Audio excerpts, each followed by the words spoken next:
So here with Jason and Daniel, going to go through the Jason's 100 series. So I'll pass it over to them. Alright, let's go under the bonnet, see what you got going. So 2006 100 series GXL.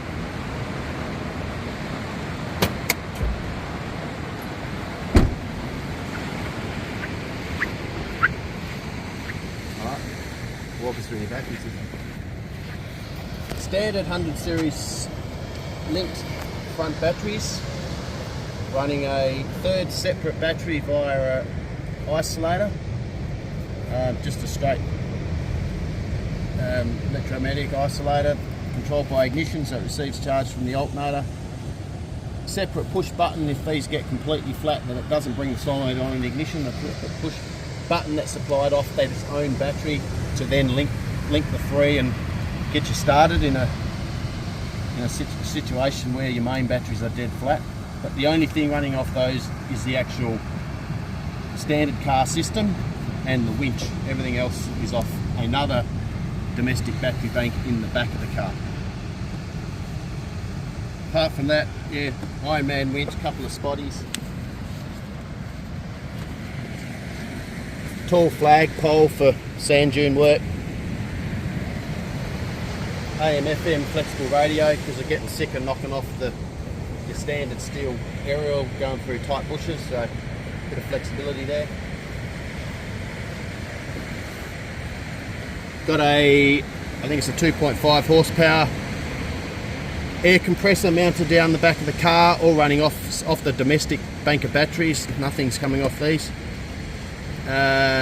Lead plugs in there to obviously supply the air for your tyres, and a gun to blow a bit of dust off your car if need be. That's pretty much it in here.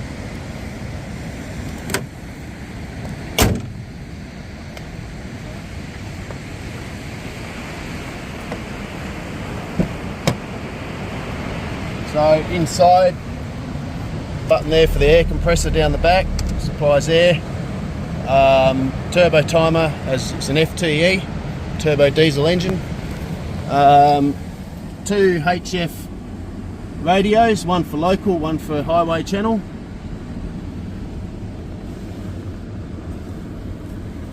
Got running twin TJM air lockers, front and rear. Automatic transmission. Couple of GoPros for recording our footage, face forwarding GoPro, running Explorer Oz mapping system. Yeah, that's to stop any heat damage to the tablet. It's actually running a duct from the back, so with the air conditioning on or just straight air, it gets from the demister duct, it circulates behind the tablet and keeps it cool. Another separate portable radio, utilised out in the bush and recoveries. Cargo barrier mesh there. Other than that, yeah, that comes in handy for other tablets and stuff. Try and keep a clean cab. Small fridge, just for drinks. Easy to access, so you don't have to open up the back of the car, which we'll come to in a minute.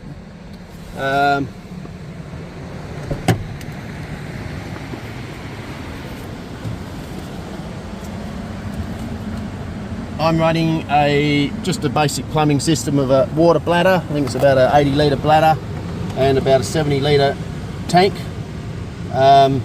Generally keep two separate taps supplying just your basic water pump, which supplies this tap. Do that because not knowing what sort of water you're going to have, we try and keep it separate. If you've got drinking water, we can keep a drinking water in the tablet. If we've got well water or water that's not so good for drinking purposes, we keep that separate just to use for showers or washing up, etc. Got some storage in the top just for shower stuff, a few bathroom things, all that, and good use of space. Yeah, utilising the space. Obviously suitcase to take clothes. Show them your nets as well. Now we've got this a new addition for this trip. We've got a couple of nets, one on each side, which is just for dirty washing. It was always an issue. You Obviously your suitcase is fully packed up when you leave, but to get your dirty washing separated from your good clothes, just keeping it up in the bag, and it's unused space, so you know, makes use of it, which is good. Just a bit of a hand wash towel situation here, so you can easily pull out, wash your hands. So coming in here, we have basically the back's decked out. I have underneath a bit of a storage spot here, but behind there you have two, I think they're 120 ampere deep cycle batteries with an isolator sitting next to it. Also runs a plug up to a solar panel on the roof. The running a Renogy 50 amp DC charger. Got a 3000 watt inverter sitting behind there, and the battery monitor. That's probably about it on this side. Underneath is all your circuit breakers and fuse box and everything for everything that's domestic. Completely disconnected from anything on the engine battery side of things. Totally separate.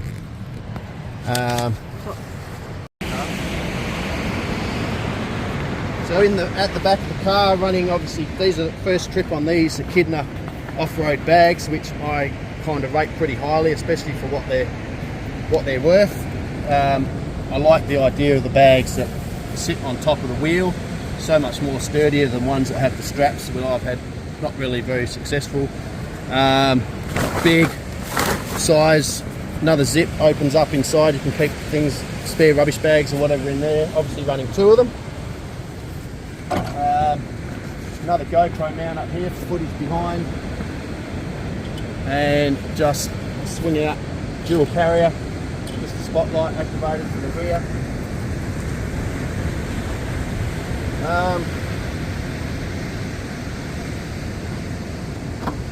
Open the back up. We have K-On shelf rack up the back, first aid kit, things you don't have to access all the time, but they're certainly easy enough to get to. A couple of spare stubby holders. They don't stay there normally, otherwise they'll all end up broken. In here we have just a gas dune cooker, a couple of accessories, 12 volt fridge oven, which we love. There's my switch panel, there's the tap for the water supplies, a couple of the lights, etc., a couple of 3 ports. Yeah, just also storage in the side of the box there, down in there. This is all built yourself? Yeah, this has all been done myself. We've just got the orange lights above here, operated off there for cooking area, because we pulled this down, put an aluminium bench on there. This is basically our cooking bench. A bit of storage again in there. The air compressor is actually mounted in behind there. A couple of drawers. I put a divider in this one just to keep a bit of stuff from rolling around and a bit more user friendly. Same with the top. I made some heavy duty fridge slides for the, I think it's an 85 litre dual zone fridge freezer. And you've also got a cord, so it retracts. So when you pull it out, the electrical cord doesn't get caught up underneath the fridge. Spring-loaded system to keep it off the ground, caught up in the runners. Just a bit of storage stuff in there again, usually just recovery gear in there. And upgraded wheels, we've gone to the 285 70-17s with the alloy rims, 8-inch rims. And basically a 2-inch lift all round, but we'll go into more of that in a minute. On this side, just a bit more storage in there, a couple of containers with dividers to keep cans from rolling around, a bit more storage inside there. Have a drawer in here, a bit of storage in there, and just an open drawer for stuff in there. And cage in front of the fridge so nothing can foul on the back of the fridge. Another net on this side. There's all our filming stuff in there, laptop if needed, the fridge as before. Yeah, that's about all in there. Run us through your rack setup. And yeah. Talk us through this rack. So up above, for this trip we've just changed the top a bit, and this time we're running the Ocam 270 degree awning, which seems to be pretty good, very easy, and we wanted full access of shade at the back of the car for the middle of the day, pulling up on the side of the road or a bit of rain. We can still do our cooking and all access everything without getting wet or in too much heat. Walk around this way, just this basic scrub bars, side steps, been utilised quite a bit actually. And on top,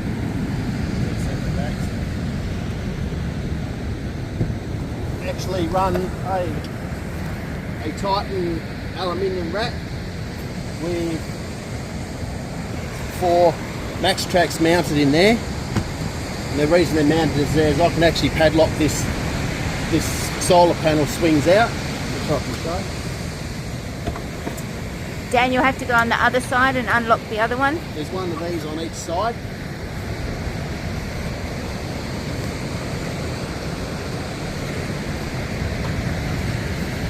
And that swings forward. And you can access your 4 Max Tracks in there, but in certain circumstances, in certain places where maybe some feel unsafe, these can actually be locked and Max Tracks can't be taken out, so they're secure and safe. At the cylinder here, which just contains a shower tube, which we just hang that by the side of the car, and a submersible 12-volt pump. Fill that up, that's a good shower for about 2 minutes. And shower tent being here, swing out shower tent, and basically you open this door and you can access through the shower tent to your suitcase and all your bathroom stuff. Another new addition for this trip, both Daniel and myself have fitted these 23-0 Yowie rooftop tents. And we wanted quick and easy because we generally are pulling on somewhere different every trip. And basically they concertina in and fold up, and you pull the shell down, 4 locks on it, and you're done. Quick and easy, it's what we wanted. Yeah, the other plus too is rather than having to find space in your car for bedding, pillows, doonas, sleeping bags, whatever, they can actually fold up in the end of the tent and stay up there, which is another big bonus.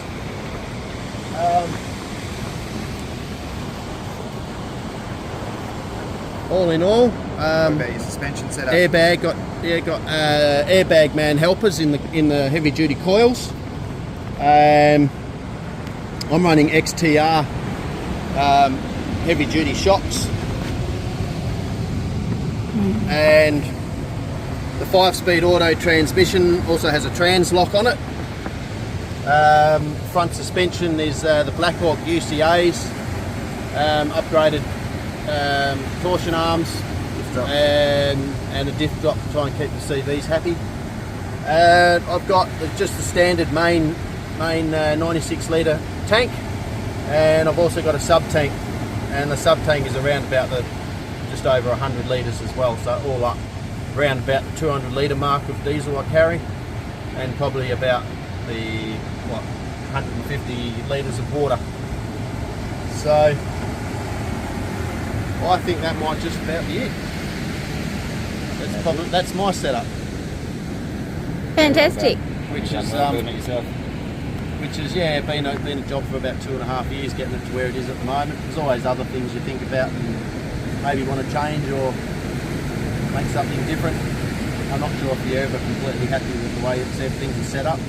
Once you get finished, you start looking at wanting a new setup. Yeah, it's an ongoing. Yeah, that's right. It's an ongoing situation. So it does me for the moment, anyway. and Julie, I must say. Us. So that's my car. And Fantastic. next time round we'll be visiting one of the other cars. Beautiful. Look forward to it.